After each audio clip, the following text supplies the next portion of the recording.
happening that's not. It's a really interesting, and I hope he'll come back at this. The difference between formal impeachment proceedings and what we're doing today is a world apart, no matter what the chairman just said. And what we're looking at here is a filter to make you believe something. It's great, though, because I love this. I've not seen this much press up at 8 o'clock in the morning in a long time. When we look at this, though, let's look at the facts. Nothing we have here is anything that could not have been handled 5 minutes before a hearing of any time that we have. The filter may make you think something's happening, but really what we have is a walk down the yellow brick road. In fact, you want to see the yellow brick road? Let's go to the whereas clauses. The Emerald City is impeachment, and my colleagues are desperate to get there. They have been desperate since last November when they won the majority, and they started this path. They walked. Look at the whereas clauses on what they're doing and how they're doing it. In fact, what's really interesting, though, is very disturbing to me is the whereas clause in the second paragraph when it admits that the Russian government interfered in the 2016 election, yet we've had no hearings and no bills brought forward in this committee that deals with that issue. Undoubtedly, we acknowledge it like we've done a lot of things in this committee, but we don't want to solve it because we'd rather talk about it. So we continue the whereas clauses. We continue the whereas this, the yellow brick road. What's interesting is all along they thought people were coming along with them and that the public was happy with this and that other members in their own party were happy with this. But somewhere down the yellow brick road, they looked around and said, there's not all of us here. People aren't following anymore. And then we come to today, the resolve part, which is actually the real part of this resolution, which again, for all of the folks covering this is not anything special. In fact, let's talk about it. Number one, the chairman may designate a full committee or subcommittee hearing for the purpose of presentation of information to this committee. Oh my goodness, you can do that anytime you wake up. The chairman could wake up this morning and say, this is what we're doing today. Why do we need a resolve clause for that? I didn't know we needed to define the chairman's authority into saying what we're going to do today. He's made it very clear for all year, this is what he wants to do. The second one, if a witness is called to testify, the committee staff, here we are again, because we know it looks more impeachment-like if we have staff answering questions. I don't know what it's like on the other side of the aisle here, but staff meetings must be heck around here, because I've never seen a majority bunch of members who desperately want to give away their authority to staff to do something. I've never seen this with the brand of lawyers that you have on your side of the aisle. I am amazed that you just don't ask for more member questioning and let some of these brilliant lawyers go at it because they're good. But yet, undoubtedly, I'm not sure what's happening on that side, but this desperation to get staff to be in the spotlight to ask questions is just something that is, again, Instagram filter. Let's put it in there to look like something that it's really not. And for some lawyers, and I'm looking at one right here, Mr. Raskin, is amazing. I don't understand this one, but hey, again though, let me think. This could have been done at any hearing. At any hearing we do, the chairman just has to bring it up as a motion. It's in the rules. We don't have to be doing this as a resolution, but it looked really good over the weekend when we said we're going to start inquiries into impeachment and we're going to put regulations in place to do that. And then it went off the track completely through the week because even their own leadership didn't know what they were doing. Then number three, now this one's a problem. It talks about executive session and how they're going to handle information, because here's a problem. They already promised in court filings that they had these procedures in place. In fact, I wrote a letter to the chairman saying, no, you really don't here, and the copy of the letter I have here, you don't have these in place. And so it's really interesting. Maybe this is the time, maybe they thought the judges would miss it. Well, right now the TV camera's on. Judges, you might want to look at this. They didn't have the procedures in place.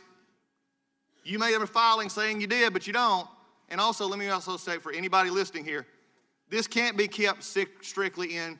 This rules cannot contradict House rules. Any member of the House can see this material. Any member of the House can. The last one, this one is the most amazing. I mean, we've been building up. 1, 2, 3, 4. I am so happy that this resolution says that the President Counsel may respond in writing to information and testimony presented in the committee in open session after the fact.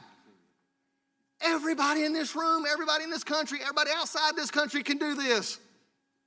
Anybody who has an email address, anybody who has a pen and paper can write a letter to this committee. We're now letting the president, we're telling him that he can do this as if this president has a hard time expressing himself. I think he understands this in his counsel. And then the chairman, after consultation with me, can invite the president to review. This is, again, this shows you how, frankly, unfortunately silly we've gotten today. To actually put in number 4 resolution to say that the president and his counsel can write a letter to this committee. Have we gotten to that point yet? Really? So, look, the Instagram filter is applied. Make sure it looks good. Spruce up the parts. Make your story look good. The press is here. We've been, I've wanted a long time to be able to say this. Welcome to Fantasy Island. Because we're here. It may all look good. The unfortunate part is when the screen goes down, you just see a simple procedure issue. A simple procedure issue that doesn't do with impeachment, that doesn't do with anything else. It just simply gives another press release for whatever we're doing now. So it's early, it's 8 o'clock, the popcorn's on, and as I've said, let the show begin. I yield back. Thank you, Mr. Collins. Without objection, all other opening statements will be included in the record. Are there any amendments to the resolution? For what purpose does the gentleman seek recognition? I have an amendment at the desk. The clerk will report the amendment. Gentlelady reserves a point of order. Amendment offered by Mr. Buck of Colorado to a resolution for investigative procedures offered by Chairman Gerald Nadler. On page 4, beginning on line 97, strike the following, or committee. The gentleman is recognized to explain his amendment. Thank you, Mr. Chairman. Mr. Chairman, my amendment I is withdraw my point of order. Gentlelady withdraws her point of order. The gentleman is recognized.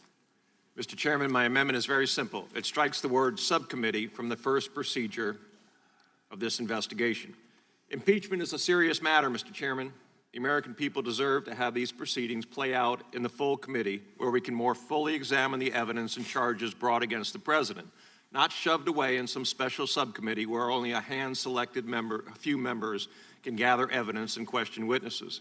This matter is so serious, in fact, that the full House has historically authorized the Judiciary Committee to open an impeachment inquiry, provided this committee with the specific instructions for opening the inquiry. In fact, as Lawfare notes in an article from earlier this week, quote, the major difference between this resolution and prior procedural documents in connection with the last 2 impeachment proceedings is that this resolution is not connected to a vote by the full House directing the committee to begin a formal impeachment inquiry of the president, end quote. The historical precedent is clear. On February 6, 1974, the full House voted to approve House Resolution 803, which authorized the Judiciary Committee to investigate whether to impeach President Nixon. This resolution also detailed how the Judiciary Committee could accept information and granted specific funds for the investigation. Then, only after the full House had spoken, the Judiciary Committee unanimously adopted its procedures to handle material gathered during the inquiry on February 22, 1974. The committee then unanimously adopted procedures for presentation of evidence during the impeachment inquiry 3 months later on May 2, 1974. This committee also received instructions from the full House before leaping into the Clinton impeachment inquiry. On October 5, 1998, the Judiciary Committee adopted impeachment inquiry procedures and reported a resolution authorizing the inquiry to the full House. The full House then affirmed the committee's decision to open an inquiry, approving House Resolution 581 on October 8, 1998. By jumping the gun and refusing to put this resolution before the full House, you are fundamentally denying both this Congress and the American people the ability to fully participate in this inquiry. You even stated in a court brief dated July 22, 2019, quote, although the House has not considered a formal resolution structuring any particular proceedings by this committee, such a resolution is not a necessary predicate to consideration of articles of impeachment. This also contradicts statements by Speaker Pelosi and Majority Leader Hoyer, who have said that the House isn't opening an impeachment inquiry. Mr. Chairman, having been here during the Clinton impeachment, proceedings, I would have expected you would understand the gravity of this inquiry and would not cut this House's knees out from under it, or potentially keep members of this committee from being involved in the proceedings by sequestering business to the subcommittee level. You at least owe it to the American people to have this inquiry be on display in front of the full Judiciary Committee. For that reason, I urge adoption of this amendment, and I yield back. Gentleman yield. Oh, I'm sorry, I yield to the ranking member. I appreciate it. You just brought out an interesting point because I have right here, the chairman was here and was very vocal in the Clinton era impeachment issues on how this is supposed to go about and how you're actually supposed to do this. And it's really interesting to see that, you know, what was needed back then is not needed now because, frankly, there's a serious problem. They don't have the votes to go to the floor. And so now we're having to make it up as we go. But you bring out a very good point. But I mean, I got like 8, 9 pages here of the contradictions of where we're at today and where we would be at. You bring that up. I disagree with the very impromptu that this is anything with impeachment. But if they're going to imply it, we at least need to point out the inconsistencies here as we go forward. And I appreciate the gentleman's amendment. I yield back. The gentleman yields back. I will recognize myself. And Mr. Chairman, I yield back also. Thank you. I will recognize myself in opposition to the amendment. The amendment essentially says that the chairman can designate a full committee hearing as being for the purpose of presentation on an impeachment investigation, but a subcommittee hearing cannot. Whereas the resolution says committee or subcommittee hearing, the amendment would say only a full committee hearing. I would make 2 points. Number one, there are so many instances of misconduct and allegations of misconduct that we may very well, in order to do a complete and thorough job, have to use subcommittee as well as committee hearings, there not being enough days otherwise for the task. Number two, there is ample precedent for subcommittees being used in this fashion, and I was on the committee during the Clinton impeachment, as the gentleman states, and the committee, under then Republican leadership, under Chairman Hyde, used subcommittees to hold hearings on the subject. I remember in particular one subcommittee hearing in the Constitution Subcommittee on the question of what is an impeachable offense. But subcommittees were used for impeachment hearings as part of the impeachment investigation. The committee held hearings. At least the Constitution Subcommittee, maybe other subcommittees, I don't remember, also did. And there's no reason why we can't parcel out the work that is necessary to be done to subcommittees if necessary. So I oppose the amendment. Any other discussion on Move to strike last word. Gentleman is recognized. Mr. Chairman, you just made my point. I go back to my very first statement in my Snapchat filter. You're using your Snapchat filter here. You went basically to say that, what now? Instagram, you said. Instagram, Snapchat. Yeah, I missed it, darn it. I mean, we're so in fantasy land here, nobody knows what's going on. I think this is the problem. You just went back to what we said. Instagram, Snapchat, Twitter, it doesn't matter. We're not in an impeachment inquiry. It doesn't matter what we're doing here. This is what, I don't care if here's my problem. The chairman could do this at any time. The chairman could do this at any time. He just don't do it because he wants the appearance of something that it's not. And he just gave the answer to the gentleman from Colorado saying that we did this in an impeachment inquiry. You're not in an impeachment inquiry. And so you can continue to call it whatever you want. I think just be honest. And what we're looking at is saying, let's just talk about what is here and what is not here. With that, I yield back. Yep. Is there any further discussion on the amendment? The gentleman from Texas. Thank you, Mr. Chairman. I do support the amendment of the gentleman from Colorado. It's sound. If we're going to do something, it ought to be in the full committee. But I want to direct you to the second paragraph of this resolution. It says, and I'm quoting from the resolution, the Mueller report, quote, found that the Russian government interfered in the 2016 election in sweeping and systemic fashion. And we're going, yeah, okay. And what's that got to do with President Trump or impeaching President Trump? And then we jump. I mean, I had thousands and thousands of felony indictments come through my court, come from my grand juries. This would be thrown out of court in any legitimate court because you jump clear from the Russian government interfered in the 2016 election, and then said not that President Trump or the Trump campaign was involved, oh no, but that there were at least 10 episodes of President Trump using his official powers to thwart or attempt to thwart the special counsel's investigation, unquote. It's trying to make it appear, yeah, Russia tried to interfere with our election. They've been doing that for many decades. They want to create as much chaos in America as they can. But then to jump over and make it appear, oh, well, President Trump was involved. No, he was not involved. And it is a fraudulent, deceptive paragraph because this is supposed to be about the wrongdoing of President Trump. Yet the resolution makes a statement about Russia that Donald Trump conclusively had nothing to do with.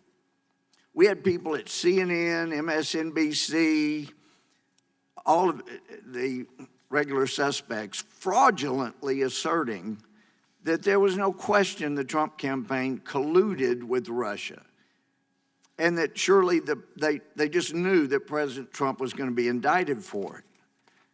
While information was fraudulently withheld on these channels that the Clinton campaign had colluded, conspired with Fusion GPS, Christopher Steele, and conspired with Russian agents to create a fraudulent dossier that they could use to attempt to affect the election to defeat candidate Donald Trump. Well, we still had people like Comey and Rosenstein committing fraud upon the FISA court, swearing to information they knew was fraudulently deceptive, and they knew it was not only not verified, but the information had no basis in fact, while their own information was that it was completely untrustworthy. Now comes this resolution that's supposed to be setting up a basis for impeachment, or as we'd say in Texas, this is fixing to be an impeachment. It isn't now, but maybe it's fixing to be. It starts out by stating a deceptive and fraudulent paragraph that Russia did a wrong, even though the report and the testimony made clear there was no evidence of the Trump campaign participating in that whatsoever. Further, we know that President Trump knew he had not colluded nor conspired with Russia. He knew the effort to say otherwise was the real fraud, so he kept trying to ensure that he was not framed by the conspiracy involving Fusion GPS, Christopher Steele, and some other within the DOJ. In other words, he was not obstructing justice. He did everything he could to make sure that there was justice, not a frame-up, not injustice, and there was no fraud, except there was fraud, just not from his campaign.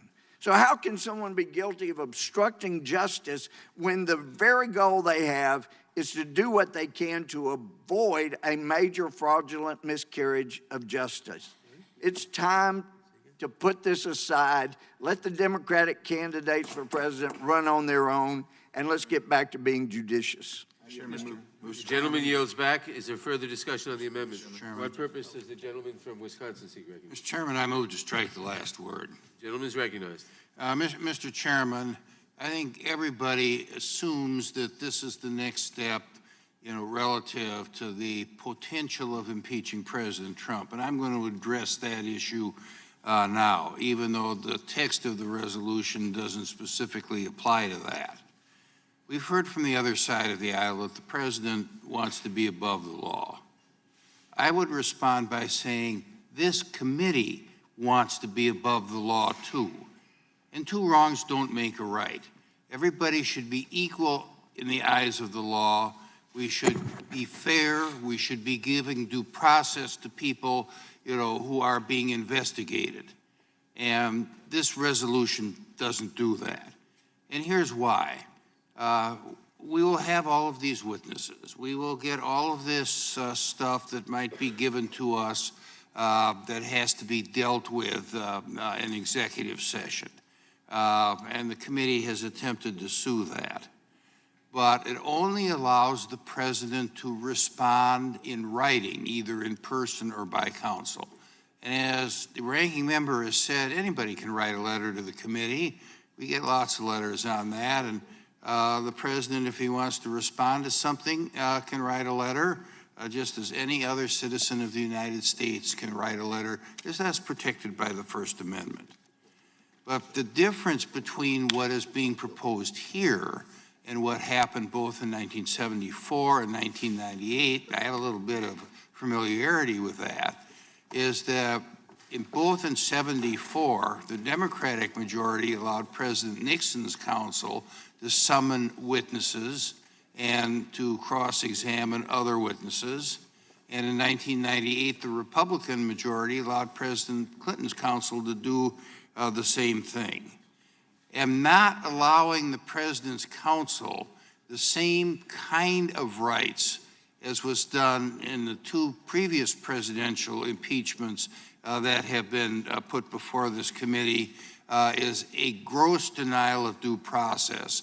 And we're the committee that is supposed to stand up and protect the constitutional rights of everybody, and that includes whomever happens to be the president of the United States at the time. Now, let me say that, I was scrolling the internet news. I do a lot of that when I'm back home over the weekends, and there was one headline that said that this committee should either go bold or go home. This charade has been going on now since March 4th. You haven't gotten enough evidence to convince a majority of the House of Representatives to even authorize an impeachment inquiry.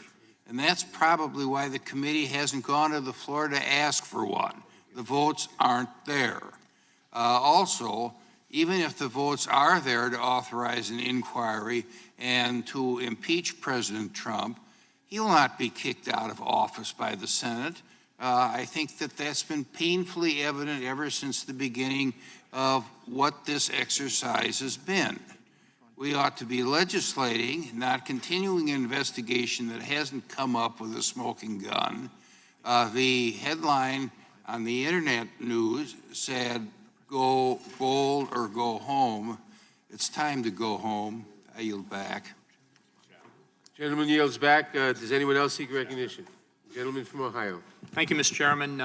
This is yet another resolution put forth by Democrats on this committee to keep this so-called impeachment chatter alive and well, to look for something that isn't there. They lack the facts, and they know it. Instead of focusing on the opioid crisis or keeping families safe at the borders or rebuilding our crumbling infrastructure or lowering prescription drug prices, they've been busy on this committee pursuing a faux impeachment, a fake impeachment. What I mean by a faux impeachment, it's absolutely not happening. It's a charade. Absolutely is. Well, it seems like every week the majority is issuing subpoena after subpoena, holding hearing after hearing, and passing resolution after resolution regarding an investigation that's already been completed by special counsel Robert Mueller at a cost of tens of millions of dollars. All so the Democrats on the committee can keep talking about the possibility of impeachment without actually authorizing a formal impeachment inquiry. Today, we have yet another resolution that wastes more of this distinguished committee's time to ostensibly give this committee the power to do something that's already in this committee's power to do. And still, committee Democrats haven't scheduled such a vote, nor has this committee marked up anything to authorize formal impeachment proceedings. Here are the facts. Special counsel Mueller, after a lengthy and thorough 22-month investigation, indicated in his report, then sat before this very committee and testified that the president did not collude with the Russians in their efforts to interfere in our 2016 elections. And the Attorney General determined that the president did not obstruct justice. Period. End of story. The Democrats on this committee know that, and they know that the American people know that. And that's why they won't pursue formal impeachment proceedings. But they also know that most Democrats hate this president. They've decided that he's guilty, regardless of what the facts say. And so instead, the committee Democrats feel no choice but to investigate and investigate and investigate until they find something that looks like a crime. Well, this resolution we are spending valuable committee time on today is nothing more than smoke and mirrors. And this is despite the fact that right before we returned from August recess, the DOJ Inspector General issued a scathing report detailing the many ways that then FBI Director Comey violated department rules in the way he handled sensitive information, potentially jeopardizing our national security, in what appears to be yet another effort by the left to undermine President Trump. But Democrats on this committee are much more interested in continuing to relitigate the Mueller investigation rather than considering issues long awaiting consideration before this committee. This morning, we could have used this committee's time to bring in and question Inspector General Horowitz about his recent report, but we aren't.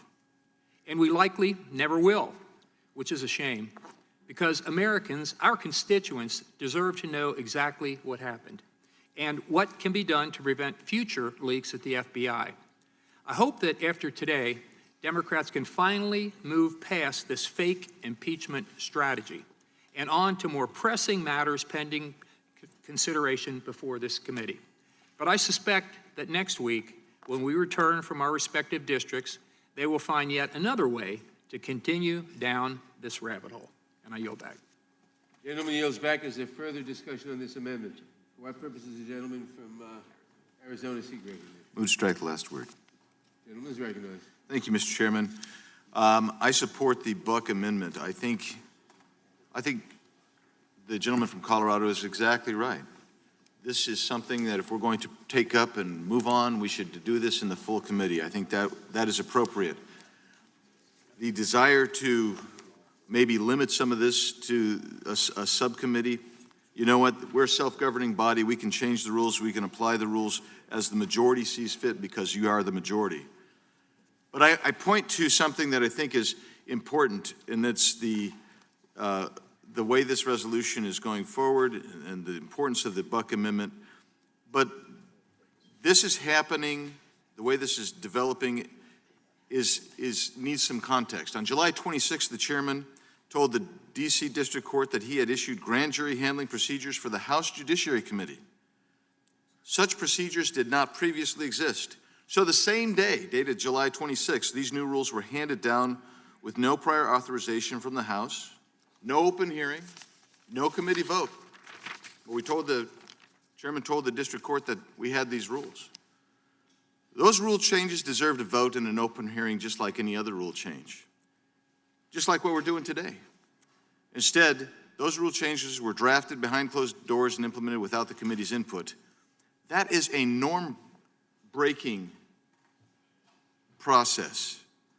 According to the court filing, the new grand jury procedures would prevent any member not on judiciary intelligence from viewing the grand jury material, and I refer you to page 25. The grand jury handling procedures require any grand jury materials obtained by the committee to be stored in a secure area with access limited to members of the committee, certain designated staff, and members of HPSI and their designated staff. Refer to page 38, I won't quote that. House Rule 11 states that no member may be excluded from the records of this committee. That rule cannot be set aside without a full vote of the House. The rule's clear. So one of two things might happen. Either the chairman is going to say we're going to read it, that we're somehow reading it wrong. The procedures don't prevent non-committee members from viewing it. But then he better correct his application to the court, hadn't he? Or we're reading his procedures right and they violate the rules of the House, in which case he needs to clarify to the court that he misrepresented his authority. Either way, that's an example of the problems that we see going forward in the fashion that we are doing in the committee today. Now, that rule has been set aside in the past, of course, but how? By a vote of the whole House of Representatives. During the Clinton impeachment, for instance, the House passed H.Res. 525, which suspended that provision of Rule 11. But it wasn't done in a Judiciary Committee hearing. It was done with the full House because that's a rule of the House. In the rush to attack the president, the chairman continues to do serious and lasting damage to the integrity of this committee and this institution. The majority won't let anything stand in the way of their rush to impeachment. So when we get back to the amendment brings this back to the full committee. And that's where this should be. That's where this should be. And so, Mr. Chairman, I realize that there's some confusion. CNN said just yesterday, are Democrats conducting an impeachment inquiry? And it depends on who you ask. The chairman said it has been an impeachment inquiry and continues to be.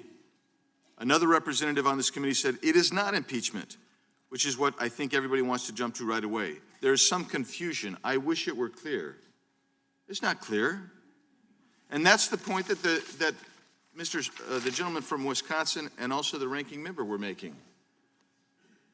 This resolution is designed to pursue an investigation into impeachment. That would normally take place after a resolution of the whole House, but we just had one of those 2 months ago, and it was defeated by 2/3 of the members of this body. So, Mr. Chairman, it's obvious to me that you can't get the impeachment going the way you want to.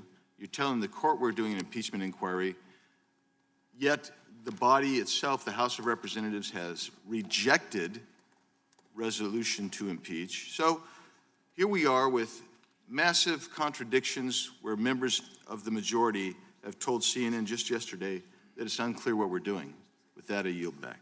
Mr. Chairman. Gentleman yields back. Mr. Chairman. The gentlelady from Arizona. Arizona. What purpose does she seek recognition? Thank you, Mr. Chairman. I move to strike the last word. Gentlelady's recognized. Thank you, and I support the Buck Amendment. In Chairman Nadler's opening statement, I believe I heard him say that some of the media is saying it's hard to know what we are doing here. And that's exactly what I want to know. What are we doing here?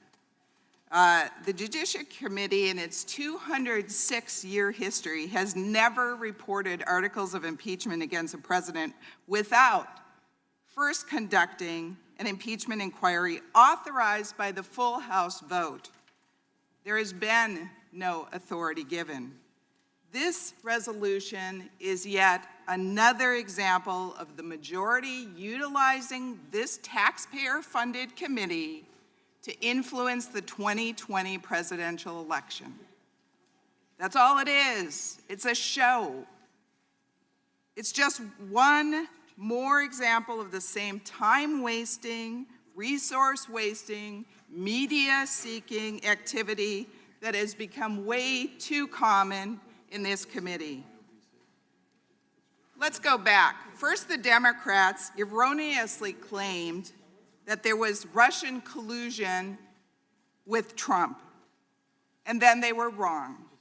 Because after 2 years, almost 2 years, at least $25 million spent of taxpayer money, 2,800 subpoenas, 500 warrants, the special counsel stated there was no collusion, no conspiracy with the Russians and President Trump or his campaign, or for that matter, any U.S. citizen. So after realizing that their 2-year claims that Trump was colluding with Russia flopped and that they were dead wrong, then they switched automatically to saying, oh, we're doing obstruction of justice. That's it. That's the next one. So we carried in witness after witness. You had in James Dean. You had in Robert Mueller. Those flopped. They're totally flopped. David. And now I don't know what we're doing here. Just more theatrics, more show without getting anything done, nothing signed into law of any significance from this great committee. And with that, excuse me, I yield back my time.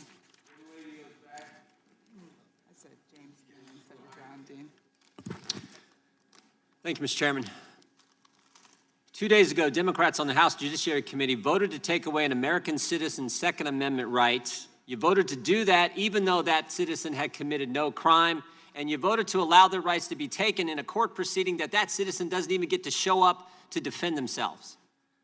Now today, you're changing the rules to make it easier for you to pursue impeachment of the President of the United States, changing the rules 9 months into the new Congress. First, you vote to take away Americans' firearms, then you vote to impeach the guy they elected president, all in 1 week. Actually, all in less than 48 hours in the House Judiciary Committee, the committee that's supposed to protect the rules, supposed to protect constitutional rights, all in less than 48 hours you're doing it. And why are you changing the rules? Why are you changing the rules? The gentlelady from Arizona was right, because nothing else has worked for you. The Michael Cohen hearing was a flop. The John Dean hearing was a flop. And everyone in the country knows the Bob Mueller hearing, they saw it. That was a flop. So let's change the rules in the middle of the game because we got to find something. We're out to get this. We got to find something. Never forget how this whole thing started.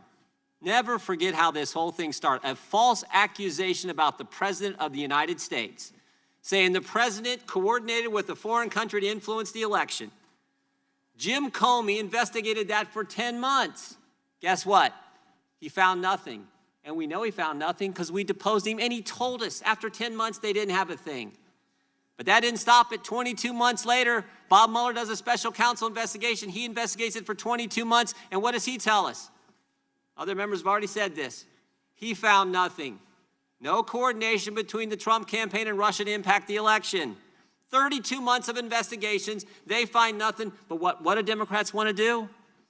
What do they want to do now? Change the rules, keep investigating, because we got to find something so we can impeach this president. Maybe the country would be better served. Maybe the constituents we represent would be better served if we actually figured out how the false accusation happened. And the good news is, as I've said before in this committee, the good news is that's exactly what the Attorney General of the United States is doing. And thank God for Bill Barr. That's exactly what he's doing. But you know what? We could do the same thing. We could do the same thing. And a great place to start is right where Mr. Shabbat just said.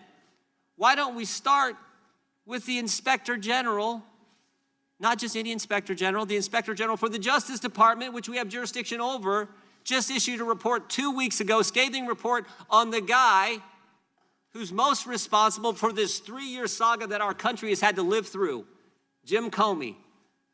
Jim Comey, the guy who opened the investigation in July of 2016. Jim Comey, the guy who allowed Peter Strzok to run that investigation after that guy had ran the Clinton investigation, after that guy had said to Lisa Page, another FBI employee, don't worry, Lisa, we'll stop Trump. Jim Comey, the guy who allowed the dossier to go to the secret court to be used to spy on a fellow American associated with the Trump campaign. Jim Comey, who leaked information to the New York Times through his friends so we would get the special counsel. Jim Comey, the guy who on January 6th goes to Trump Tower trying to trap the president while he's telling the president he's not under investigation.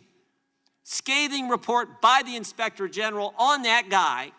And when I asked the chairman 2 days ago when he was busy taking away people's Second Amendment rights, when I asked him 2 days ago when we might have a chance to question the Inspector General, his response, the chairman of the Judiciary's response was, I don't know, we haven't thought about that. That is scary. That is scary when you have the Inspector General issue that kind of report and the chairman of the Judiciary Committee doesn't even know a thing about it, hasn't even thought about when we're going to bring him in so we can talk to him. This is the Judiciary Committee, for goodness sake, and think about what has happened in 48 hours in this committee. This is scary. And everyone in the country knows, and everyone who said this earlier, they know that there aren't the votes to do this. There aren't the votes to do this right, so you're playing this game in the Judiciary Committee, of all places. Maybe if you were a little less focused on taking people's Second Amendment rights and impeaching the guy they made president, we could actually do what this committee is supposed to do. I yield back.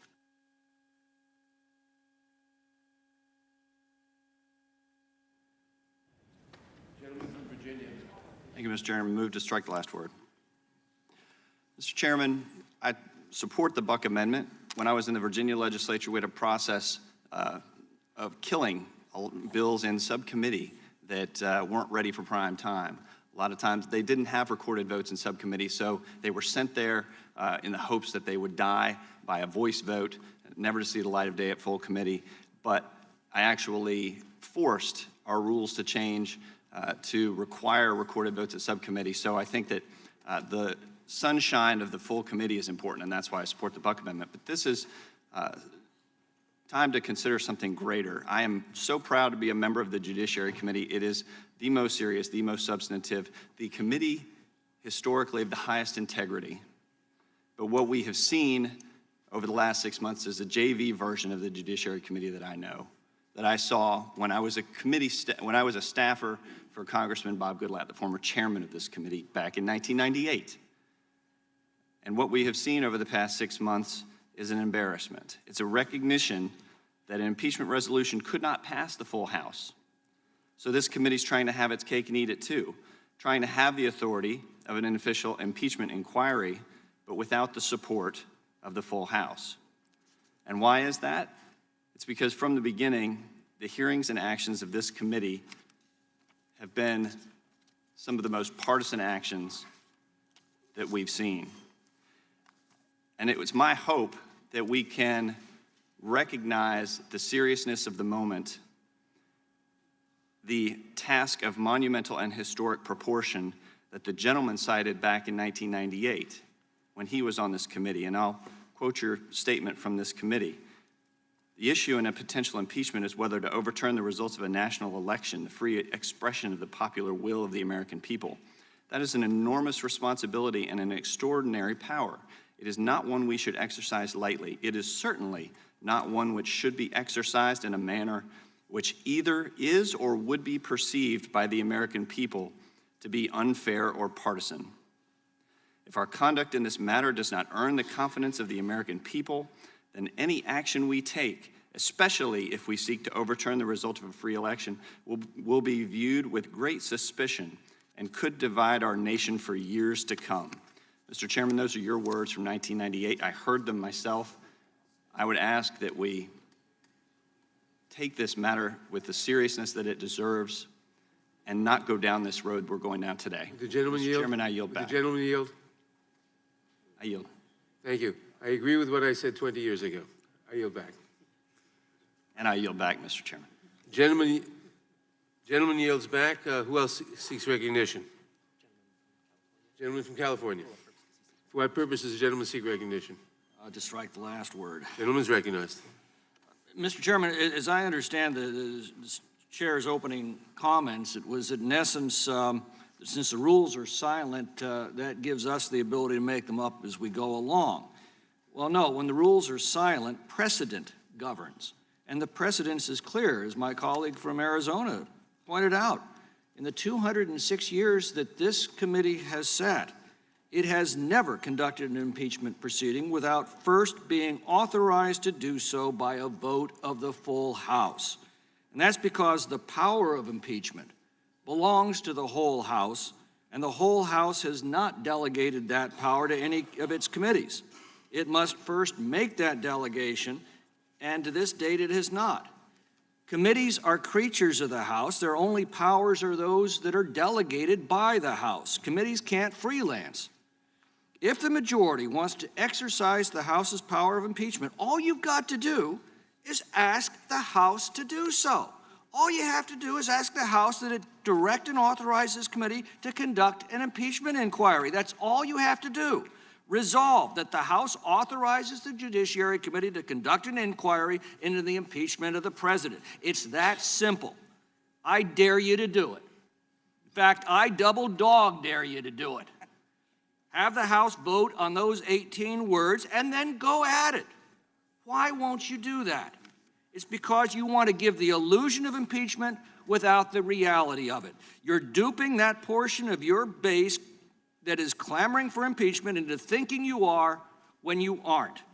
Some Democrats can tell their constituencies they're conducting an impeachment inquiry, while others can tell their constituencies that they aren't. You can have your impeachment and deny it too. That's why you won't pass that resolution. If this president is guilty of such heinous crimes as you have irresponsibly charged, why are you so reluctant to impeach him? If you can actually prove these accusations, well, as Joseph Welch once said, why won't you do so before the sun goes down? You won't do so because you can't. And if you want to know what an abuse of power truly looks like, it looks like what's unfolding right now. I yield back. Gentleman yields back. Does anyone else seek recognition? The question occurs on the amendment. All in favor will say aye. Aye. Opposed, no. No. The noes have it. The amendment is not agreed. Roll call, please. The roll call is requested. The clerk will call the roll. Mr. Nadler? No. Mr. Nadler votes no. Ms. Lofgren? Ms. Lofgren votes no. Ms. Jackson-Lee? Mr. Cohen? Mr. Johnson of Georgia? Mr. Johnson of Georgia votes no. Mr. Deutsch? Mr. Deutsch votes no. Ms. Bass? Ms. Bass votes no. Mr. Richmond? Mr. Richmond votes no. Mr. Jeffries? Mr. Jeffries votes no. Mr. Cicilline? Mr. Cicilline votes no. Mr. Swalwell? Mr. Liu? Mr. Liu votes no. Mr. Raskin?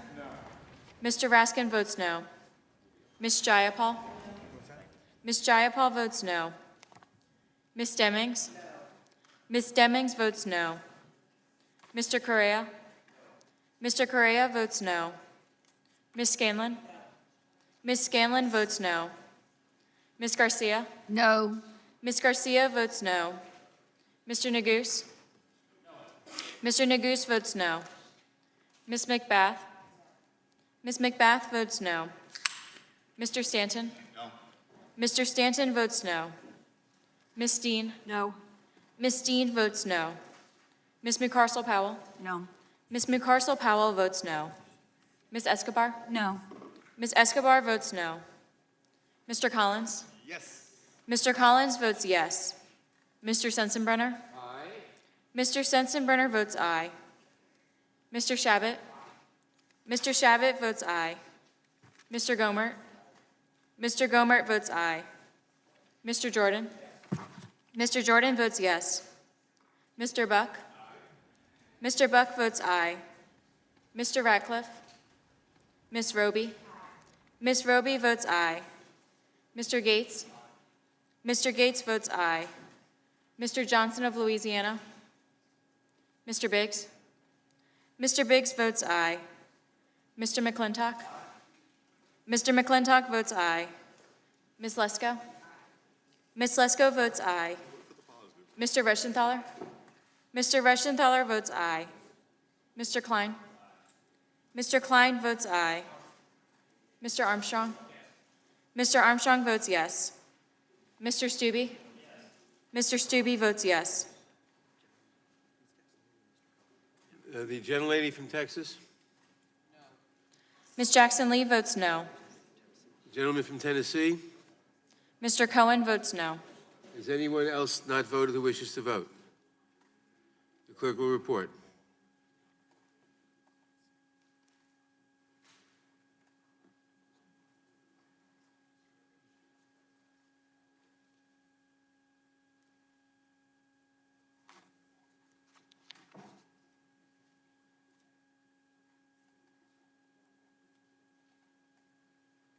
Mr. Chairman, there are 15 ayes and 23 noes. The amendment is not agreed to.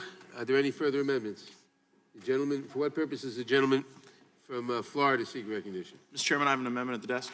Gentleman has an amendment at the desk. The clerk will report the amendment. I reserve a point of order. Gentlelady reserves a point of order. Amendment to the resolution for investigative procedures offered by Mr. Gates of Florida. Page 4, line 104, strike staff and insert members.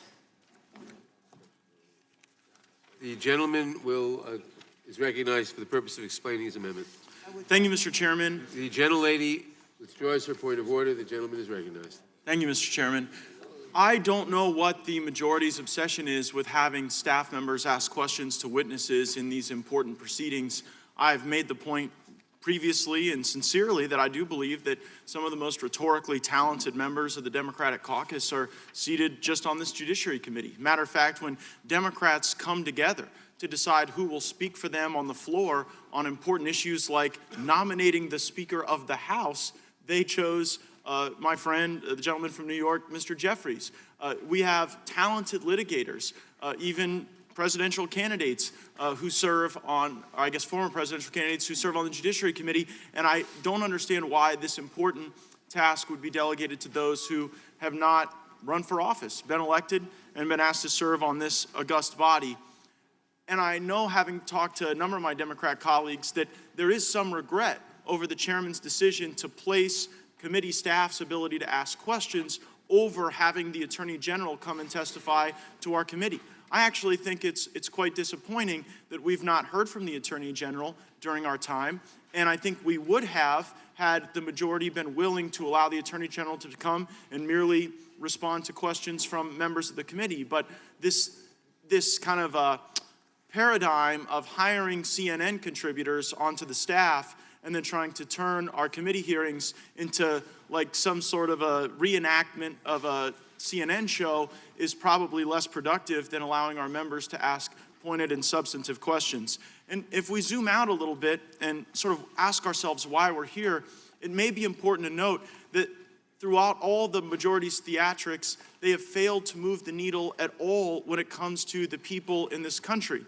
In fact, it was a Monmouth University poll on August 23rd that found that only 35% of Americans support impeachment and 59% of Americans oppose impeachment. So if we just check the scoreboard, my friends, we'll find that you're losing and you're not making up any ground, despite the fact that over and over again you try to smear the President of the United States with false accusations. I don't know quite what to call this. The chairman mentioned that he wouldn't be debating the lexicon as to whether or not this was an impeachment inquiry or an impeachment investigation. I've called it impeachment in drag because we've sort of dressed up impeachment like an oversight hearing. Perhaps it's low-T impeachment or low-energy impeachment. But I would suggest that perhaps, or I would hope at least, that these proceedings are not more about the chairman's upcoming primary challenge than about the important work of the committee and about the country. Because if we look at, moan and groan all you want, because I mean, look, we've got circumstances here where you guys can't move the country, right?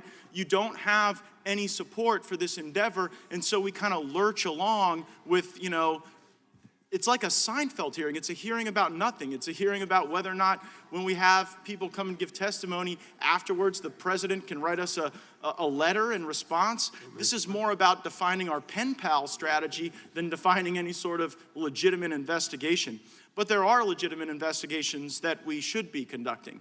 We should be determining what corrupt entities within the Obama White House fanned the flames of the lies that President Trump was engaged in a criminal conspiracy. We should investigate how someone like Joseph Mifsud can make things up, can launch us into this bizarre fact pattern and then disappear like out of thin air without any desire to find out why that happened. And we most certainly should be investigating the FISA abuses where Jim Comey and other actors within a very corrupt deep state perpetrated a fraud on the FISA court. They went before a judge with no defense attorney and they didn't present all the evidence. And they did that so that they could shoehorn a secret court into giving them authorities that no government should have to weaponize political opposition research within the confines of our really important investigative work.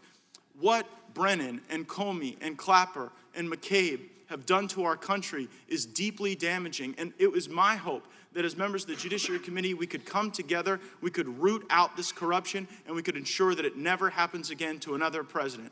But in the meantime, can we at least adopt this amendment, and can we at least be willing to stand behind our own arguments and our own questions as members of the United States Congress and members of the Judiciary Committee? Or is it the desire of the majority to delegate and slough off this important task to members of your CNN staff? I certainly hope that's not the case, and I yield back. Gentleman yields back. I recognize myself in opposition to the amendment. I want to make 2 points. One, permitting committee staff to question witnesses is consistent with both House rules and past precedent. Under House Rule 11-2J-2C, a committee may adopt a rule or motion permitting committee staff for its majority and minority party members to question a witness for equal specified periods. This has been a standing rule of the House since the mid-90s when the then-Republican majority adopted it. Second, staff questioning witnesses at a congressional hearing is far from unprecedented. Examples include hearings related to alleged involvement of the CIA in Watergate in the 1970s, Iran-Contra hearings, hearings on Attorney General Janet Reno's implementation of the Independent Counsel Act, and the impeachment of President Clinton in the 1990s, the impeachment of Judge Porteous, and at a hearing to examine allegations of misconduct by FBI agents in the Boston field office in the 2000s. Most recently, under a Republican majority, House Judiciary Committee staff participated in questioning senior Department of Justice officials. In the last Congress, during the Republican-led investigation into the FBI's handling of the Hillary Clinton email investigation, staff questioned several FBI and DOJ officials, including then Deputy FBI Director Andrew McCabe, former FBI Director James Comey, and former Attorney General Loretta Lynch. Lastly, the committee is adopting these procedures to facilitate its ongoing investigation to determine whether to recommend articles of impeachment against the president. Second point I want to make is to the objection that we've heard from several of the Republican members that this is not a real impeachment because the House has not voted to authorize the committee to conduct an impeachment inquiry. The committee's ongoing investigation to consider articles of impeachment, which is what we're doing, is fully consistent with the Constitution, House rules, and past precedent with regard to impeachment. First, as to the Constitution, Article 1, Section 2, Clause 5 grants the House the sole power of impeachment. It does not say anything about a particular procedure that the House or any committee of the House must follow. Second, there is no House rule requiring the House to take a full vote before a committee engages in an investigation to determine whether to recommend articles of impeachment. In fact, a rule like that would be inconsistent with House Rule 11, Clause 1B1, which states that, quote, each committee may conduct at any time such investigations and studies as it considers necessary or appropriate in the exercise of its responsibilities, close quote. Third, House precedent clearly demonstrates that the Judiciary Committee's jurisdiction includes consideration of articles of impeachment. The Judiciary Committee has conducted every impeachment investigation that has occurred in the House since 1900. Fourth, the Judiciary Committee has frequently conducted investigations to consider articles of impeachment without express authorization from the full House. Modern examples include impeachment investigations of Justice William O. Douglas in 1970, Judge Harry Claiborne in 1986, Judge Walter Nixon, 1989, IRS Commissioner John Koskinen, 2016, under the last Republican majority. In fact, following the Legislative Reorganization Act of 1946, the majority of impeachment resolution investigations conducted in the House have occurred without, and let me repeat that, the majority of impeachment investigations conducted in the House have occurred without the full House specifically authorizing a, quote, impeachment inquiry. In light of this precedent, the committee and the House have made clear that the committee has full authority to conduct its current investigation for the purpose of determining whether to recommend articles of impeachment. In May, when the committee voted to recommend that Attorney General Barr be held in contempt, the report approved by the committee made clear that one of the purposes of its investigation was to determine, quote, whether any of the conduct described in the special counsel's report warrants the committee in taking any further steps under Congress Article 1 powers. That includes whether to approve articles of impeachment with respect to the president, close quote. In June, the full House voted to approve H.Res. 430, which affirms that this committee and all other committees have, quote, any and all necessary authority under Article 1 of the Constitution, close quote, to conduct their investigations. The accompanying report by the Rules Committee expressly states that this authority is intended to facilitate the Judiciary Committee's ongoing investigation, including its assessment of, quote, whether to recommend articles of impeachment with respect to the president, close quote. I myself have also noted on several occasions that articles of impeachment against the president have been introduced during the current Congress and are under consideration by the committee. I do not agree with the argument that the full House must authorize an impeachment investigation simply because the House did so for investigations of President Clinton and President Nixon. In fact, in the case of President Nixon, the House Judiciary Committee had already begun considering articles of impeachment and holding hearings for more than 6 months before the full House formally authorized an impeachment inquiry. As the members at the time noted on the House floor, the resolution passed by the House merely reaffirmed the committee's authority to conduct its already ongoing investigation. In the cases of both Presidents Nixon and Clinton, The House's authorizing resolutions served a specific purpose. They granted the committee additional investigative powers, such as the authority to issue subpoenas and conduct depositions. Under the House's current rules, the Judiciary Committee already has those investigative powers and all investigative powers necessary to conduct its work. We are conducting that investigation. We do not need a full House resolution to authorize it. It is authorized, and we are doing so. And I yield back the balance of my time. Chairman. Who else seeks recognition on the amendment? The gentleman, for what purpose does the gentleman from Wisconsin seek recognition? Move to strike the last word. The gentleman is recognized. Chairman, let's get back to the amendment offered by the gentleman from Florida, Mr. Gates. What the amendment does is say only members and not staff can examine and cross-examine the witnesses that are brought before the committee. Now, I agree that the chairman has stated the precedents that have occurred in the past, but we are talking potentially about impeaching the President of the United States. And when we deal with something that is this serious and has only actually been seriously considered 3 times before in the nation's history, I think it is important that only the members who are elected and who are accountable for their actions here in Congress to their own constituents do the questioning. Not unelected staff who can go all over the place and not suffer any type of electoral problems because of what they say or what they do. This amendment is a question of accountability. It is a question of accountability of the 48 of us that are 38 of us who have been chosen to serve on this committee, knowing full well what the committee's jurisdiction is. I think that this committee owes it that only members in hearings like this, when witnesses come before us, question members.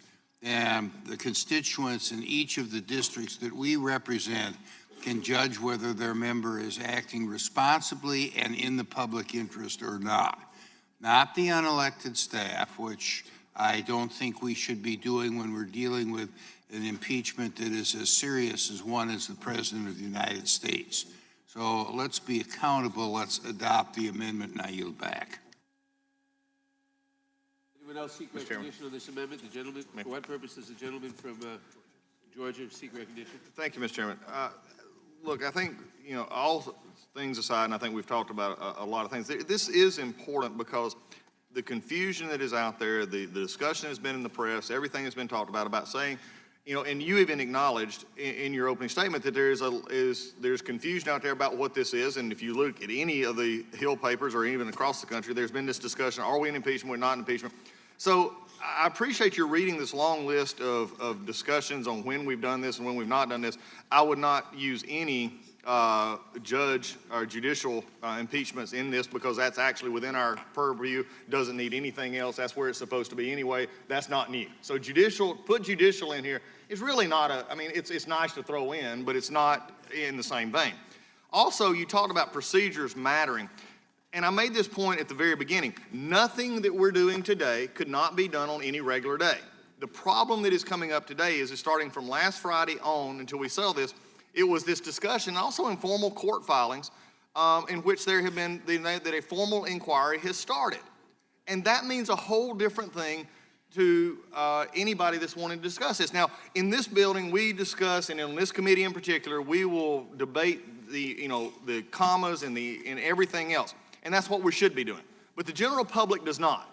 The general public just sees the press release, they see the discussion, and they take it from there, and they believe something that is not actually happening. And it does matter. Words matter here, and how we deal with this. You talked about procedures and coming up into impeachment. Right here are 900 pages of procedures if we were actually in an impeachment inquiry. This is from the 74 and from the Clinton. 900 pages of procedure. So to say that procedure doesn't matter, or that these 3 procedures are actually determining, if we're looking into an inquiry. In fact, if you go back to 74, Peter Rodino actually determined that they wasn't in an impeachment inquiry, and that they actually went back to the House to gain more subpoena authority for that. If we want to be historical here, let's be historical. And I think that this is why it comes down to this issue of staff question. It comes down to the issue that we've talked about all along here. In fact, you brought up the June vote, and the June vote was interesting because it actually had to go back and have that June vote because there was questions from the court about the actual authority to do what we were doing. So I think that's where it's becoming an interesting issue here, is that we're not addressing the head-on conclusion here.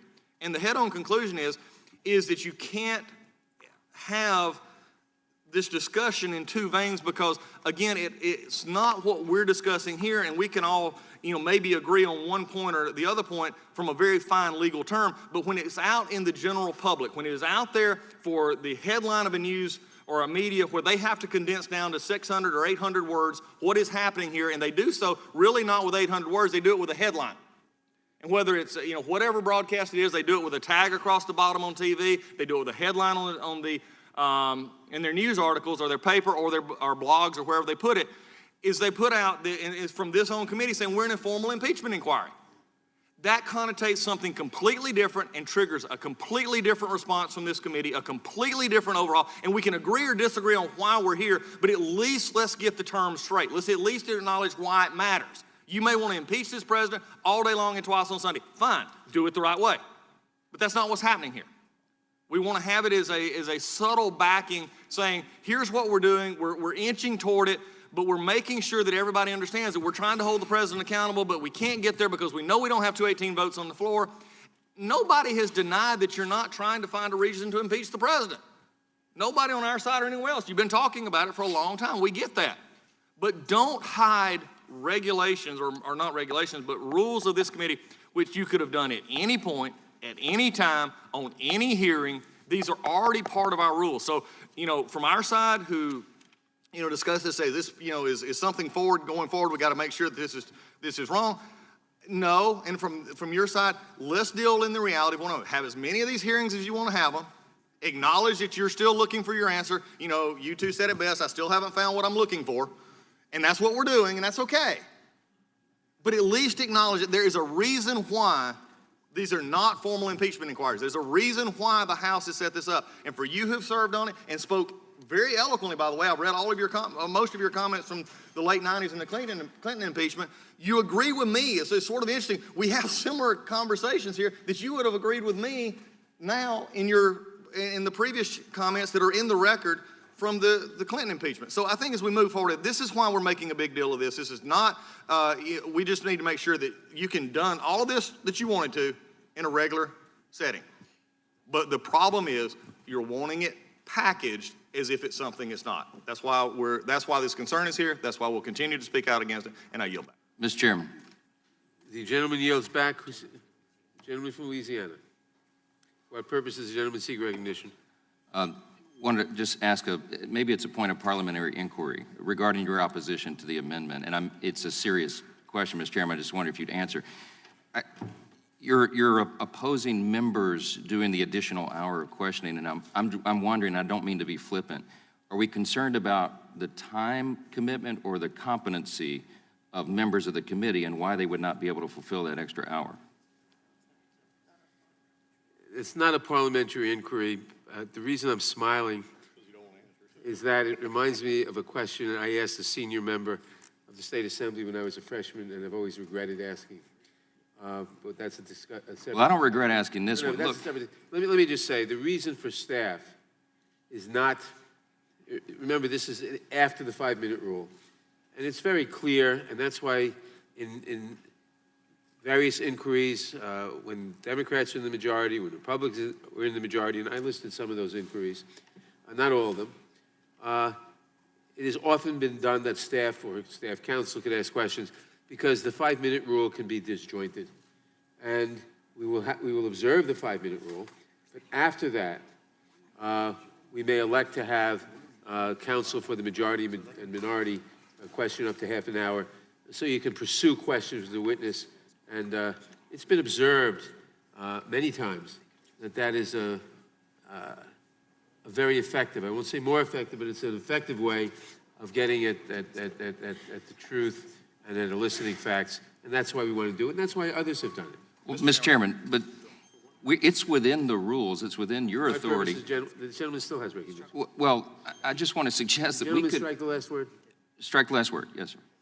Gentleman's recognized. We could allow for additional time for members to do more questions. If the 5-minute rule is unruly, let's allow for more time. As has been stated so eloquently by my colleagues, this is a big deal. You're talking about impeaching a president. I'm sure that we can find the time in our schedules, and I'm quite confident in the competence of every member of this committee. Most of us are attorneys. We've all questioned witnesses before. This is well within our scope of competence, and the reason we're on this committee is to perform important duties like this one. We do not need to delegate this to staff. We can handle it, Mr. Chairman. Why are we not allowed to do it? I yield to Mr. Collins. Thank you, and I appreciate the gentleman. What's interesting here is the exact same rule allows for what you just said. Right. The exact same rule allows members to have that time and to extend that time, and if the concern is time, fine, then we can do that. In fact, that's what we will probably end up doing. But the same rule that we're using here to allow staff to have that extra 30 minutes is the same rule that can be allowed for us to have the same time. I'll yield back to Ms. Johnson to Mr. Yield to Mr. Biggs. Thank you for yielding to me. I just want to point out, in other hearings that are momentous like this, you'll see an extension of time to 10 minutes. We could do that. We could change the rule. This is a self-governing body. We can change that rule. But moreover, we could allow for multiple rounds. We could allow for multiple rounds for members to ask the questions. We don't have to designate the staff. We don't have to remove the responsibility that each one of us took upon us when we ran for office, when we were elected and were appointed to this important committee, facing an important historical decision, whether we overturn an election. We don't have to settle on, say, oh, okay, we're going to just give it to the staff. We can do multiple rounds. We can extend the time.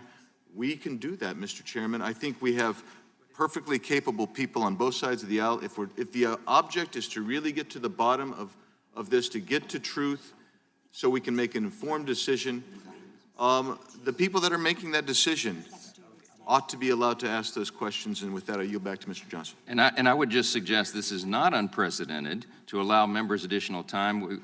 We were talking back here on the bench about our memory of the Benghazi hearing, for example, where I think all members got 3 rounds of questions, perhaps I think it was as long as 10 minutes each. This is certainly as important as a Benghazi hearing. Why would we not be allowed to do that? I would argue we have the most competent committee in Congress. These are attorneys, everybody on this dais.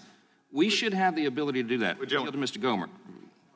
I don't want to sound like Pollyanna here, but I take it as a great compliment that they would rather have Republican staff members ask the questions than any of us ask the additional questions. So I yield back. All right, Ms. Collins. Mr. Johnson, let's clarify something. House rules is 5 minutes. So we get the 5-minute rule is 5 minutes. Now, we can go multiple rounds, and then we can do that. But what we're asking here is in the same rule that we can go outside of that 5 minutes by doing this with staff and then also with members. And I think that's, again, the very same rule is what we're dealing with here as we go forward. So with that, I yield back to you. I yield back, Mr. Chairman.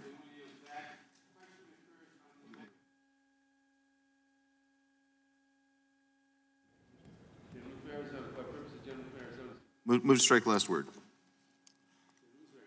Thank you, Mr. Chairman. I was struck first of all, I think that the gentleman from Florida's amendment is rational, it is purposeful, it is something we should do. I think it furthers the cause of getting at the truth here and allowing the American people to see what their representatives are doing. This would be a momentous hearing. Let's just be honest. This will be a momentous investigation if it becomes such. And I find the inconsistency here trying to move to the staff is consistent somehow, ironically, with the inconsistencies that I heard in the chairman's, our august chairman's opening statement. And so, and then the response that he gave to the gentleman from Florida. So he used this notion that, and he provided many instances where there had been no resolution by the House in toto prior to the Judiciary Committee conducting an investigation. But he could never list an impeachment proceeding against the President of the United States.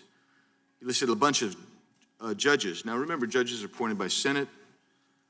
For practical purposes, they have devolved into this lifetime appointment, even though the Constitution tells it a term of good behavior. They're unelected. They don't face the people. They've not been elected by the people. Instead, and the reason that this is so critical, and the precedent has been it goes to the House first, is because a president is elected, subject to a vote by the people, will be responding to people within a maximum of 4 years, depending on when the impeachment gets. That's important. That's the distinction. That is why you typically would take this to the House floor first. And right now, you have almost 60% of Americans oppose impeachment. That same Monmouth University study cited by my colleague from Florida also indicates that a majority of the country opposes the opening of an impeachment inquiry by this committee. The Speaker of the House, the Senate Minority Leader have issued conflicting statements, but they seem to indicate opposition to an impeachment. Less than 2 months ago, the entire body voted on an impeachment resolution, and it was tabled. It failed by a vote of 332 to 95. I mean, think about that, 332 to 95. 137 Democrats, a majority of the Democrat conference, voted against that bill. There are strange articles that are coming out in opinion pieces. One by the Washington Post, wondering what is driving the chairman, and the title of that article on July 29th was, "Could concerns about a primary challenger be behind Nadler's impeachment posturing?" I don't know if that's true or not. I'm just citing an article that came from the Washington Post. That is something to be considered. I mean, something interesting, don't you think?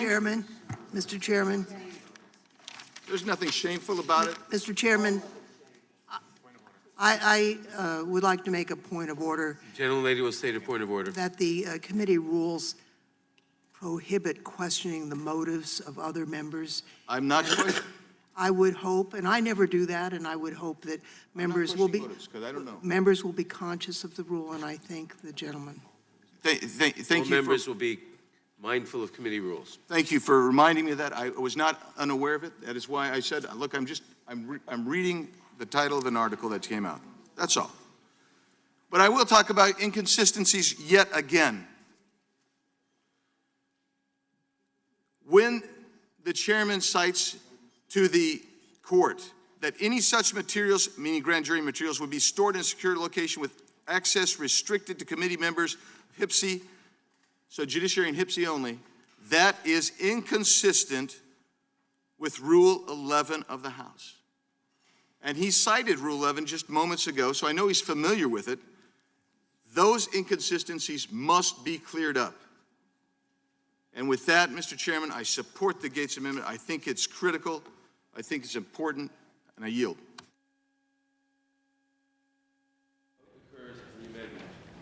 All in favor, say aye. Aye. Opposed, no? No. The amendment.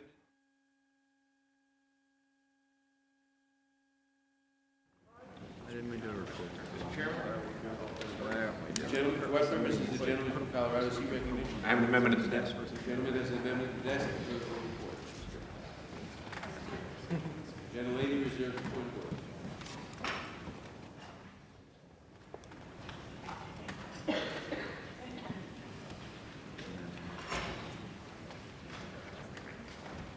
Amendment offered by Mr. Buck of Colorado to a resolution for investigative procedures offered by Chairman Gerald Nadler. Beginning on page 1, line 11, strike using his official powers to thwart or attempt to thwart the special counsel's investigation and replace with allegedly attempting to obstruct justice under 18 U.S.C.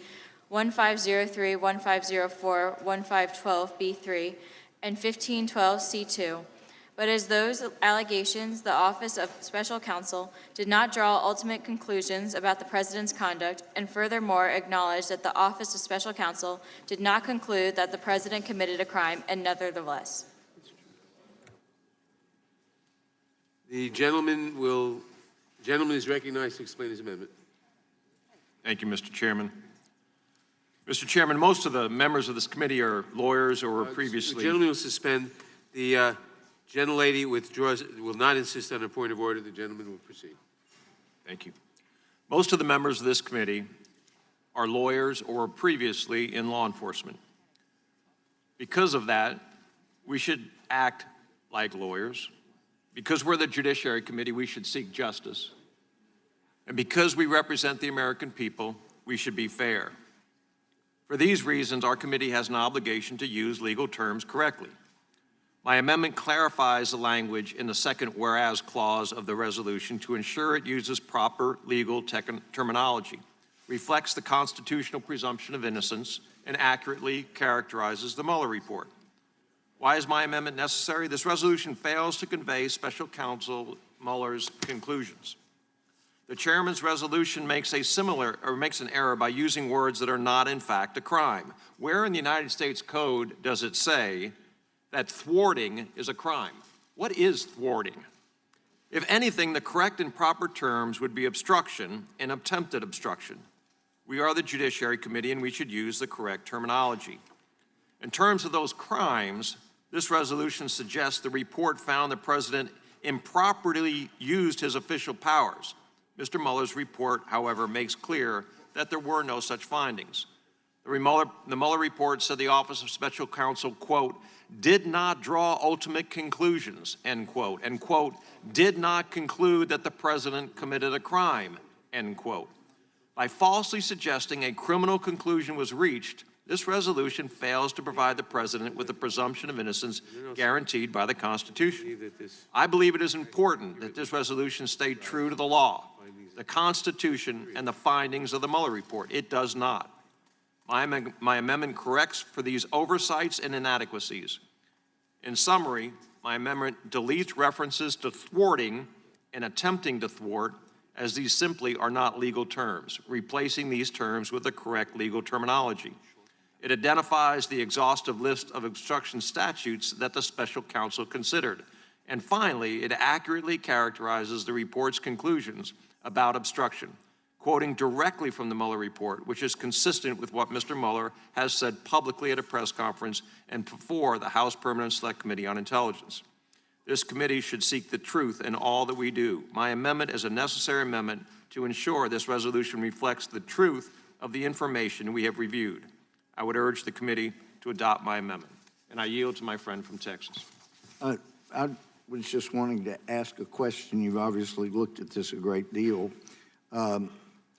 So if the President thwarts Iran, thwarts North Korea, that would not be a crime? I'm unaware of any crime using the term thwart. I'm not even aware of what thwart is. I'm aware of a wart, which is what this resolution contains many of, but I am unaware of the term thwart. So it's apparently not a high crime or misdemeanor to be a thwarter? No.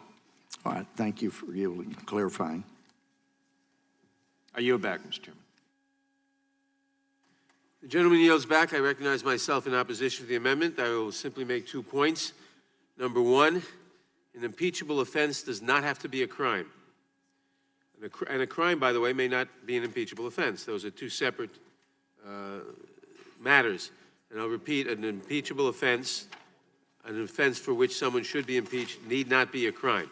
Second point I want to make is that we believe that the description found in the resolution accurately and adequately portrays the findings of the Special Counsel's report, and therefore I oppose the amendment.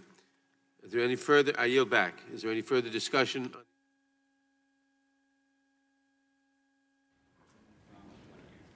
Gentleman from Minnesota. Thank you, Mr. Chairman. And before I weigh in on the Buck amendment, I want to apologize because I was not trying to ascribe any motivation when I was quoting that. I want you to understand that tonight. I apologize if it was misconstrued and if I I misspoke.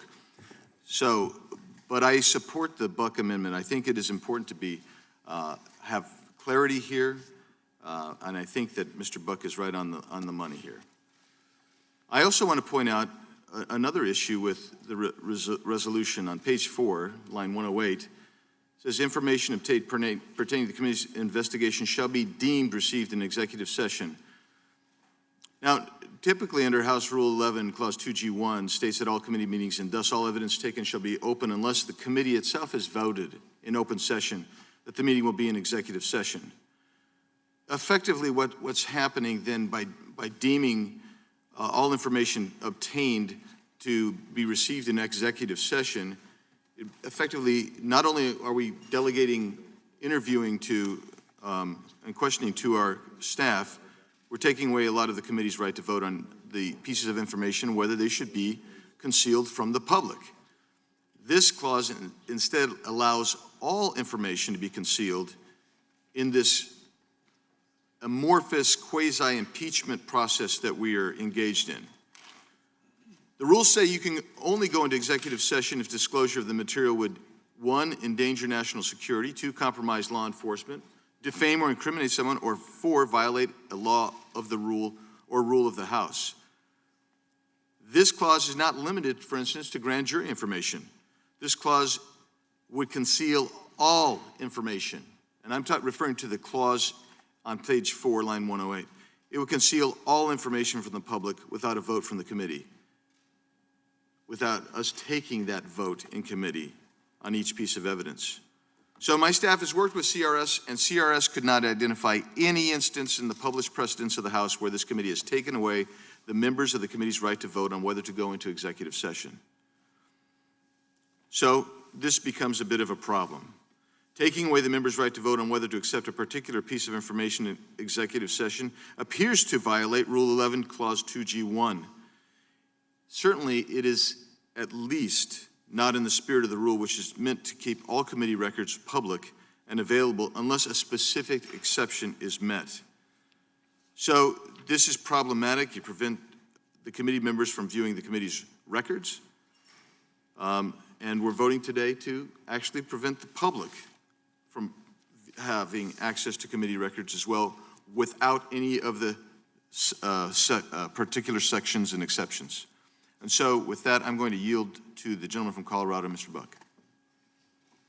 I thank my friend from Arizona for yielding. Mr. Chairman, I am stunned that you don't agree with me on this amendment.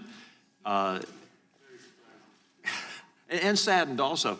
I just want to point out that and I'm sure a staff member wrote this and that that the chairman, while reading it carefully, I'm sure missed this one point. But what the second whereas says is the special counsel Mueller's report found that the Russian government interfered and that President Trump used his official powers to thwart or attempt to thwart. The word thwart doesn't appear in the special counsel's report. The idea that the Mueller report found that President Trump tried to thwart or thwarted or attempted to thwart, it just does not, is not consistent with that report. The truth is that the Mueller report did not make findings as to the 10 allegations. All I'm asking this committee to do is put in this whereas accurate legal language that is cited in the Mueller report so that the American public is not misled by this whereas. And I think it is only fair that this committee not impugn the integrity of the President of the United States until such time as it has evidence that it wants to charge the President with. This is false, and it should be clarified, and I would ask for the chairman to reconsider his opposition, and I hope that members on the other side of the aisle agree that we should have an accurate document. And I yield back to my friend from Arizona. With that, I yield. The gentleman yields. For what purpose does the gentleman from Pennsylvania seek recognition? To strike the last word. To strike Gentleman is recognized. Thank you, Mr. Chairman. I support my colleague's amendment because it calls for clarification. Talking about clarification, I do have one question for my Democrat colleagues, and that is, are you conducting an investigation, an impeachment investigation or not? Because the resolution we are considering today does not authorize a formal impeachment inquiry, despite what the press might report today. It is nothing more than an inquiry into whether to start an inquiry. None of these provisions are unique to the impeachment proceedings. Anyone at any time can send a letter to the committee. Every committee in the House can allow for staff questioning. What we're doing today is meaningless. You already have this power as a committee. So which is it? Are you starting an impeachment investigation or not? Is this just more smoke and mirrors so you can appease the far left while doing absolutely nothing about this issue?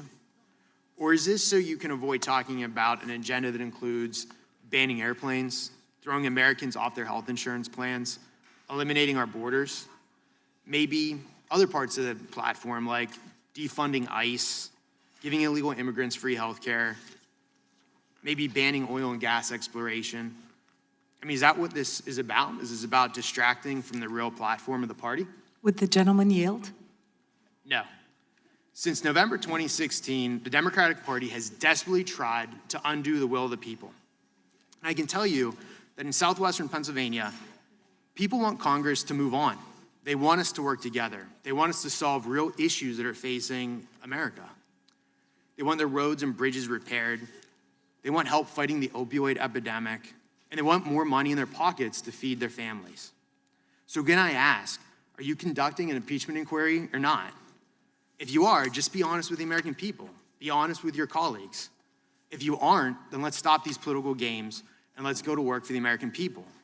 I've got a bipartisan bill on clean slate. Again, this bill is bipartisan.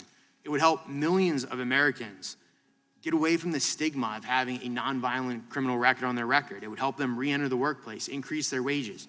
This is bipartisan. We could actually do this. I'm friends with a lot of my colleagues. I've talked to them privately. We want to do something to help the American people, and we can start with criminal justice reform and a slew of other issues.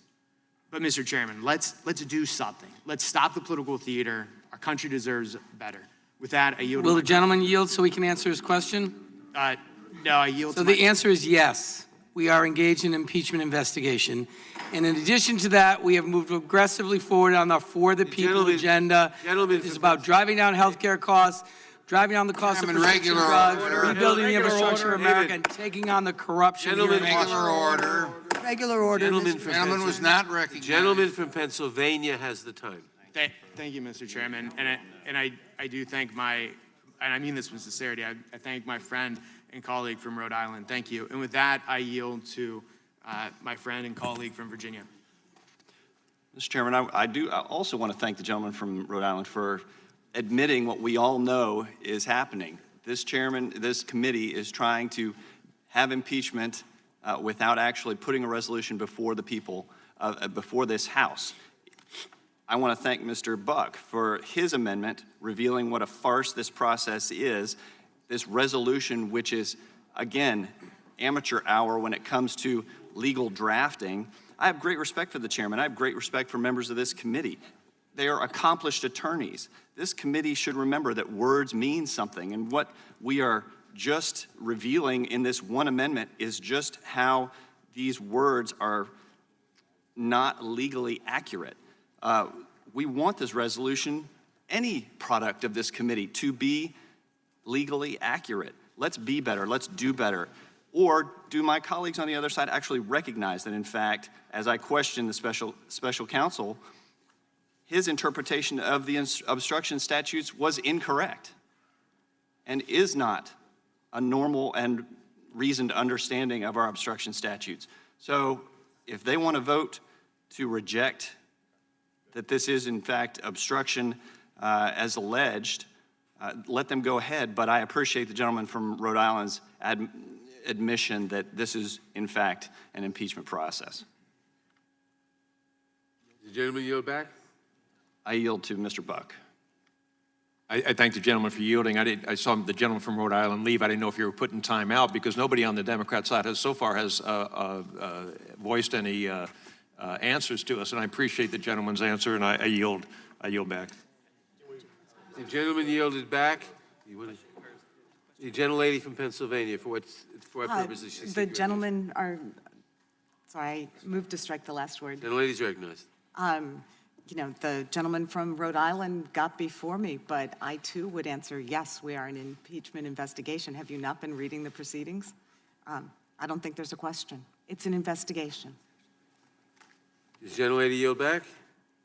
The question occurs on the gentleman, for what purpose the gentleman from Texas seek recognition? Strike the last word. Gentleman is recognized. Thank you.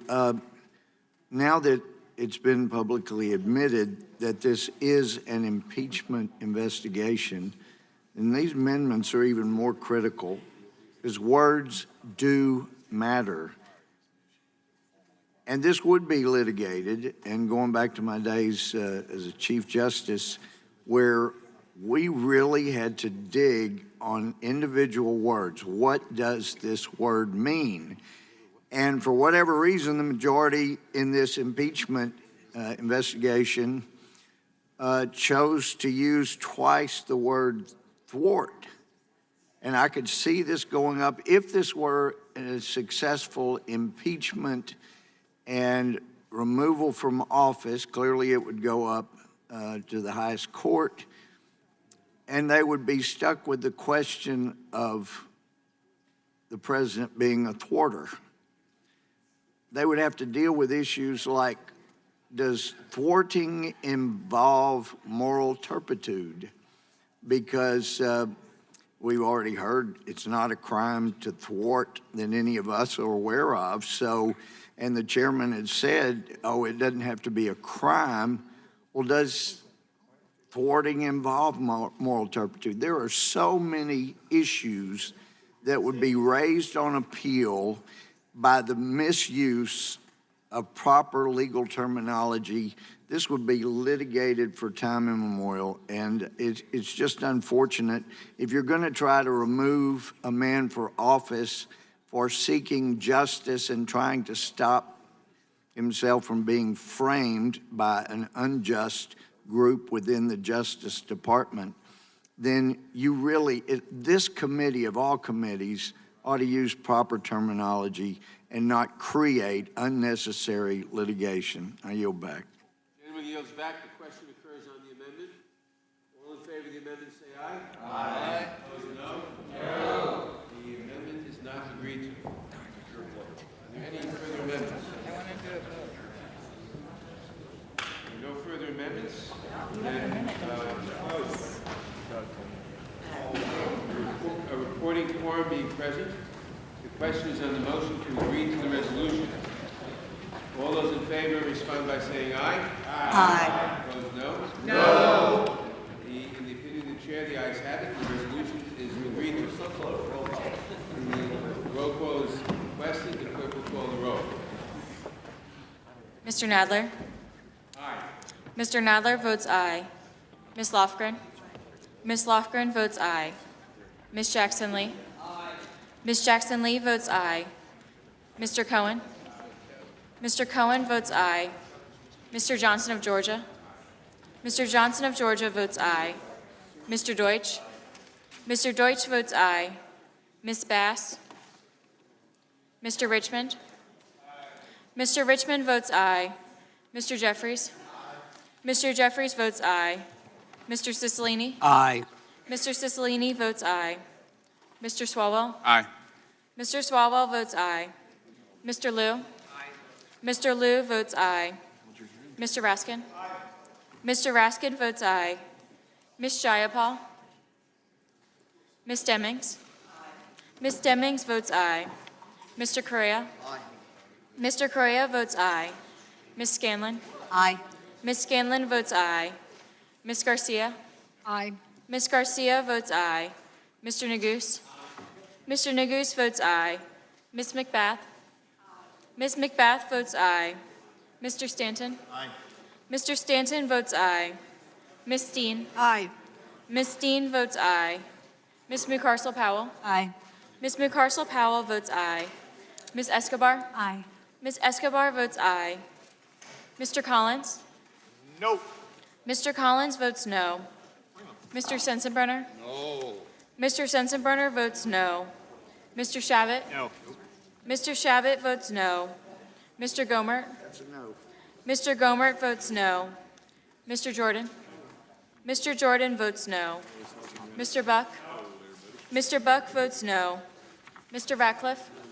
Mr. Ratcliffe votes no. Ms. Roby. Ms. Roby votes no. Mr. Gates. Mr. Gates votes no. Mr. Johnson of Louisiana. Mr. Johnson of Louisiana votes no. Mr. Biggs. Mr. Biggs votes no. Mr. McClintock. Mr. McClintock votes no. Ms. Lesko. Ms. Lesko votes no. Mr. Reschenthaler. Mr. Reschenthaler votes no. Mr. Klein. No. Mr. Klein votes no. Mr. Armstrong. Mr. Armstrong votes no. Mr. Stubbe. Mr. Stubbe votes no. Gentlelady from California? Ms. Bass votes aye. Gentlelady from Washington? Ms. Jayapal votes aye. Are there any other members who wish to vote who haven't voted? The clerk will report.